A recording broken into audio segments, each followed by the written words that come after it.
کیا وجہ ہے کہ امریکہ دنیا کا سب سے بڑا آئل پروڈیوسر ہونے کے باوجود اپنے تیل کو استعمال نہیں کر سکتا؟ یہ ٹھیک ویسا ہی ہے کہ ایک شخص اپنی زمین پر گندم اگاتا ہے لیکن اپنے استعمال کے لیے اس کو دوسروں کے سامنے ہاتھ پھیلانے پڑتے ہیں۔ ہم جس دنیا میں رہتے ہیں وہاں جو کچھ نظر آتا ہے حقیقت اکثر اس کے برعکس ہوتی ہے۔ اسی طرح ہر سال چائنا سے لاکھوں کنٹینرز امریکہ تو جاتے ہیں لیکن انہیں وہاں کچرے میں کیوں پھینک دیا جاتا ہے؟ اور اس سب کے بیچ ایران بوئنگ 777 کو کیوں اور کیسے اسمگل کرتا ہے؟ کیا آپ کو معلوم ہے کہ ہر وقت سمندر میں 3 لاکھ کے قریب شپس ہوتی ہیں؟ ان میں oil tankers, LPG LNG carriers, tug boats اور پیسنجر شپس کے ساتھ ساتھ وہ شپس بھی ہیں جن کی مدد سے دنیا کی اکنامی کا پہیہ چلتا ہے، کنٹینر شپس۔ گلوبل ٹریڈ کا 90% حصہ سمندری راستوں پر مشتمل ہے۔ ایسٹیمیٹس کے مطابق ہر گزرتے منٹ 6 سے 8 ہزار کنٹینر شپس سمندر میں ٹریول کر رہی ہیں۔ آٹومیٹک آئیڈینٹیفیکیشن سسٹم کی مدد سے آج کل انہیں ریئل ٹائم ٹریک بھی کیا جا سکتا ہے۔ اگر آپ میرین ٹریفک یا ویسل فائنڈر جیسی ویب سائٹس پر جائیں تو آپ کو پورا سمندر چھوٹی چھوٹی لائٹ سے بھرا نظر آئے گا۔ ہر لائٹ ایک دیو قامت جہاز ہے جس پر لاکھوں ڈالرز کا سامان لدا ہوا ہے۔ ان کنٹینر شپس میں سے زیادہ تر ویسلز وہ ہیں جو چائنا سے نکلتی ہیں اور یورپ سے لے کر امریکہ تک جاتی ہیں۔ حیرانی کی بات یہ ہے کہ ہر ویسل میں ایوریج 5000 کنٹینرز ہوتے ہیں، تو اس حساب سے 4 کروڑ کنٹینرز ہر وقت سمندر میں ٹریول کر رہے ہیں۔ ہمارے کپڑوں سے لے کر موبائل فونز تک سب کچھ کبھی انہی کنٹینرز میں ٹریول کر کے ہم تک پہنچا ہے۔ دیکھنے میں تو سب کچھ نارمل لگتا ہے، ایک طرف سے سامان آیا اور دوسری طرف سے خالی کنٹینر واپس چلا گیا، پر حقیقت اس سے کہیں زیادہ حیران کن اور پریشان کرنے والی ہے۔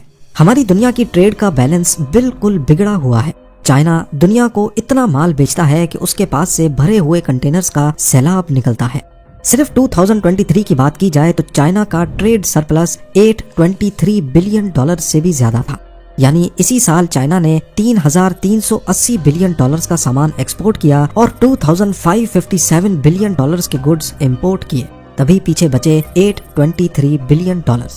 مسئلہ تب شروع ہوتا ہے جب چائنا سے نکلے ہوئے کنٹینرز امریکہ یا یورپ تک پہنچتے ہیں۔ جہاں چائنا کا سرپلس $823 بلین ہے، وہیں پورے یورپ کا ملا کر صرف $41 بلین، مطلب چائنا سے 95% کم۔ پر جب یہی کنٹینرز امریکہ پہنچتے ہیں تو یہاں سب کچھ بگڑا ہوا ہے۔ امریکہ دنیا کا سب سے بڑا کنزیومر ہے، یعنی یہاں امپورٹ اور ایکسپورٹ کا بیلنس ہی نہیں ہے۔ امریکہ امپورٹ زیادہ کرتا ہے اور ایکسپورٹ کم، جس کا مطلب ہے کہ یہاں کنٹینرز جاتے تو زیادہ ہیں لیکن وہاں سے واپس بھیجنے کے لیے اتنا مال ہی نہیں ہوتا۔ US پورٹس پر آنے والے کنٹینرز میں سے صرف 40% ہی بھرے ہوئے واپس جاتے ہیں، تو سوال پیدا ہوتا ہے کہ پھر باقی 60% کنٹینرز جاتے کہاں ہیں؟ آپ کو لگ رہا ہوگا کہ باقی کنٹینرز خالی واپس لوٹتے ہوں گے، پر ایسا نہیں ہے۔ وہ کنٹینرز پورے امریکہ میں جنک یارڈز میں سڑ رہے ہیں۔ ایسا اس وجہ سے ہوتا ہے کیونکہ خالی کنٹینر کو واپس چائنا تک بھیجنے میں تقریباً $3000 کا خرچہ آتا ہے، اور اس کے علاوہ یہ خالی ڈبہ جہاز میں وہ جگہ گھیرتا ہے جس میں بھرا ہوا کنٹینر جا سکتا ہے، جس میں لاکھوں ڈالرز کا سامان ہے۔ یہی وجہ ہے کہ چائنا کو $3000 کے یوزڈ کنٹینر کی ضرورت ہی پیش نہیں آتی، کیونکہ وہی کنٹینر چائنا دوبارہ $2000 میں تیار کر لیتا ہے۔ ہر سال 25 لاکھ نئے کنٹینرز بنائے جاتے ہیں، جبکہ پرانے کنٹینرز کی بھی کوئی کمی نہیں ہے۔ تو اب سوال پیدا ہوتا ہے کہ US اور یورپ میں پھنسے ہوئے خالی کنٹینرز کا آخر کیا کیا جاتا ہے؟ بہت سے کنٹینرز کو سستی اسٹوریج یا کنسٹرکشن سائٹس کے لیے بیچ دیا جاتا ہے۔ آج کل ان سے گھر اور آفیسز بھی بنائے جاتے ہیں، اور جب کچھ نہیں بچتا تو انہیں پگھلا کر اسٹیل نکال لیا جاتا ہے، کیونکہ ایک کنٹینر میں لگ بھگ 2 ٹن اسٹیل ہوتا ہے۔ اگلی بار جب آپ کسی پورٹ کے پاس سے گزریں اور وہاں اسٹیل کنٹینرز ایک دوسرے کے اوپر اسٹیک ہوئے دیکھیں تو یاد رکھیے گا، یہ صرف کچرا نہیں بلکہ دنیا کی بگڑی ہوئی اکنامی کی ایک انوکھی کہانی ہے۔ اب آتے ہیں اس سوال کی طرف جو بڑے بڑے عقل مندوں کو چکرا دیتا ہے کہ امریکہ دنیا کا سب سے بڑا آئل پروڈیوسر تو ہے، لیکن پھر بھی وہ اپنے تیل کو استعمال کیوں نہیں کر سکتا؟ دنیا کے نقشے پر دیکھا جائے تو امریکہ اس وقت آئل پروڈکشن میں نمبر 1 ہے، سعودی اور رشیا بھی اس سے پیچھے ہیں۔ مگر حیرت کی بات یہ ہے کہ اتنا تیل نکالنے کے باوجود امریکہ دنیا کا دوسرا بڑا آئل امپورٹر بھی ہے، یعنی وہ اپنا تیل بیچ دیتا ہے اور اپنے استعمال کے لیے دوسروں سے خریدتا ہے۔ اس کے پیچھے 3 بڑے راز چھپے ہیں۔ سب سے پہلا ریزن ہے تیل کی کیمسٹری کا فرق۔ ہر تیل ایک جیسا نہیں ہوتا۔ امریکہ کی زمین سے جو تیل نکلتا ہے اسے لائٹ کروڈ آئل کہتے ہیں۔ یہ ہلکا تیل ہوتا ہے جس کی وسکوسٹی کم ہوتی ہے، مگر مسئلہ یہ ہے کہ امریکہ کی پرانی ریفائنریز ہیوی کروڈ آئل کو صاف کرنے کے لیے بنی ہیں۔ یہ ریفائنریز اس وقت بنائی گئی تھیں جب امریکہ میکسیکو اور وینزویلا سے گاڑھا تیل منگواتا تھا۔ اب اگر وہ اپنا ہلکا تیل صاف کرنا چاہیں تو انہیں پوری ٹیکنالوجی بدلنی پڑے گی، جس پر $200 بلین سے بھی زیادہ کا خرچہ آئے گا۔ اتنا پیسہ خرچ کرنے کے بجائے وہ اپنا لائٹ تیل دنیا کو مہنگا بیچ دیتے ہیں اور باہر سے ہیوی کروڈ آئل سستے داموں خرید لیتے ہیں۔ پر صرف تیل کی کیمسٹری ہی امریکہ کو ایسا کرنے پر مجبور نہیں کرتی۔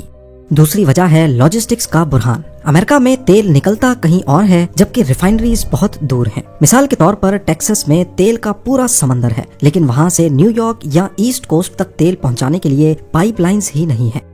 کیلیفورنیا کی تو یہ حالت ہے کہ وہ ایک آئل آئلینڈ بن چکا ہے، جہاں پائپ لائنز نہ ہونے کی وجہ سے وہ 70% تیل باہر کے ملکوں سے منگوانے پر مجبور ہیں۔ ویسے تو یہ دونوں وجوہات ہی بہت تھیں، لیکن تابوت میں آخری کیل دی جونز ایکٹ نے گاڑا ہوا ہے۔ ورلڈ وار 1 میں امریکن سولجرز اور سامان کو سمندر پار لے جانے کے لیے ایک بڑا مسئلہ پیش آیا۔ امریکہ کے پاس اپنے اتنے جہاز ہی نہیں تھے جو ان کے سولجرز کو سمندر پار لے کے جائیں۔ تبھی انہوں نے دوسرے ملکوں کے جہازوں اور سیلرز کی مدد تو لی، لیکن یہاں ایک نیا خطرہ پیدا ہو گیا کہ اگر کبھی امریکہ کی دوست ملکوں سے ہی لڑائی ہو گئی تو ان کے پاس ٹرینڈ سیلرز اور شپس ہی نہیں ہوں گی اپنے سولجرز کو موو کرنے کے لیے۔ اس مسئلے کا ایک ہی حل تھا کہ امریکہ کی اپنی مرچنٹ میرین شپس ہوں جو نارملی کارگو ٹرانسپورٹ کریں، لیکن ضرورت پڑنے پر انہیں وار موڈ میں کنورٹ کیا جا سکے۔ اس کے چلتے سینیٹر واسلے جونز نے ایک بل پیش کیا جس کے مطابق امریکہ کے ایک پورٹ سے دوسرے پورٹ تک سامان بھیجنے کے لیے ضروری ہے کہ جہاز بھی امریکن ہو اور اس کا کریو بھی امریکن ہو۔ اب کیونکہ امریکہ میں بحری جہاز بنانا چائنا کے مقابلے میں 3 گنا مہنگا پڑتا ہے اور وہاں سیلرز کی سیلریز بھی زیادہ ہوتی ہیں، یہ قانون الٹا ان کے گلے پڑ گیا۔ ٹیکساس سے نیو یارک تک تیل پہنچانے کے لیے امریکہ کے پاس گنتی کے چند جہاز بچے ہیں اور ان کا کرایہ بھی اتنا زیادہ ہے کہ ایک بیرل تیل پر $5 بڑھ جاتے ہیں۔ تبھی امریکن ریفائنریز کو لگتا ہے کہ اگر وہ اپنا ہی تیل چھوڑ کر باہر کے ملکوں سے تیل منگوائیں گے تو انہیں پھر بھی سستا پڑے گا۔ ایک ایسا قانون جو امریکہ کو بچانے کے لیے بنایا گیا تھا، وہی آہستہ آہستہ امریکہ کو اندر سے کھا رہا ہے۔ یہ ہیں وہ عجیب وجوہات جس کی وجہ سے امریکہ دنیا کا سب سے بڑا آئل پروڈیوسر ہونے کے باوجود دوسروں کا محتاج ہے۔ امریکہ کی اس محتاجی سے ہٹ کر اگر ایران کی محتاجی کی بات کریں تو امریکہ نے ایران پر برسوں سے سینکشنز لگا رکھی ہیں۔ ان سینکشنز کے چلتے ایران امریکہ اور فرینڈز آف امریکہ سے نہ کوئی چیز خرید سکتا ہے نہ بیچ سکتا ہے۔ لیکن ایران کی مہان ایئر میں آپ کو امریکن اور یورپین جہازوں کی بڑی فلیٹ نظر آئے گی۔ تو یہاں سوال پیدا ہوتا ہے کہ آخر ایران بوئنگ 777 کو کیسے اسمگل کرتا ہے۔ 2024-25 میں ایران نے دنیا کو تب حیرت زدہ چھوڑ دیا جب ان کے پاس 5 بوئنگ 777 جہاز اچانک نمودار ہوئے۔ یہ سب ممکن ہوا کئی سالوں کی پلاننگ سے۔ آسٹریلیا میں ایلس اسپرنگز ریگستان میں ایک بہت بڑا جہازوں کا قبرستان ہے جس پر ایران کی نظر ٹکی تھی۔ وہاں سنگاپور ایئر لائنز کے 5 پرانے پر قابل استعمال بوئنگ 777 کھڑے تھے۔ ایران سیدھا وہ جہاز نہیں خرید سکتا تھا، تبھی ایک امریکن بیسڈ آئن ایویشن نامی کمپنی کے ذریعے یہ جہاز خریدے گئے۔ پھر یہ جہاز چائنا لے جائے گئے جہاں سے انہیں میڈاگاسکر کی ایک فرضی کمپنی اوڈان ایویشن کو بیچ دیا گیا۔ ان کمپنیز کا کوئی وجود نہیں تھا، صرف کاغذوں پر تھیں تاکہ US کی نظر سے بچا جا سکے۔ جب جہاز میڈاگاسکر کے فلیگ تلے رجسٹر ہو گئے تو امریکہ کی فیڈرل ایویشن ایڈمنسٹریشن کا کنٹرول ختم ہو گیا۔ پھر ان جہازوں کو کمبوڈیا لایا گیا۔ کمبوڈیا ایک ایسا ملک ہے جہاں ایویشن کے رولز اتنے سخت نہیں ہیں۔ یہاں یہ جہاز دنیا کی نظروں سے اوجھل ہو گئے۔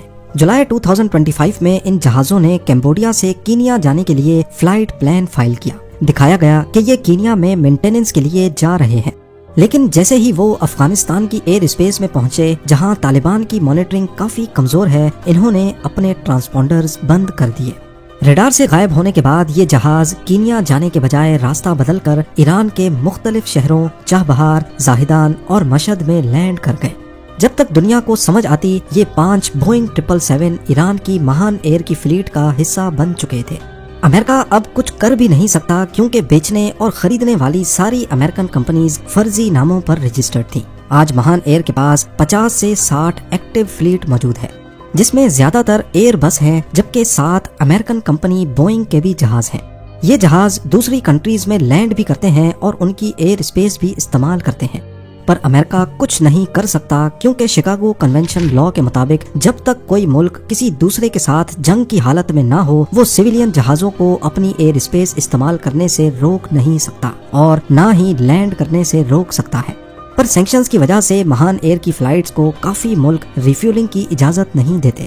اگر یورپ یا فرینڈز آف امریکہ نے ایرانین ایئر لائن کو ایئر اسپیس استعمال کرنے سے روکا تو ایران بھی ان کے جہازوں کے لیے اپنی ایئر اسپیس بند کر سکتا ہے، اور اگر ایسا ہو گیا تو مڈل ایسٹ سے یورپ جانے والی فلائٹس کو ٹھیک ٹھاک نقصان اٹھانا پڑے گا۔ امید ہے زیم ٹی وی کی یہ ویڈیو بھی آپ لوگ بھرپور لائک اور شیئر کریں گے۔ آپ لوگوں کے پیار بھرے کامنٹس کا بے حد شکریہ۔ ملتے ہیں اگلی شاندار ویڈیو میں۔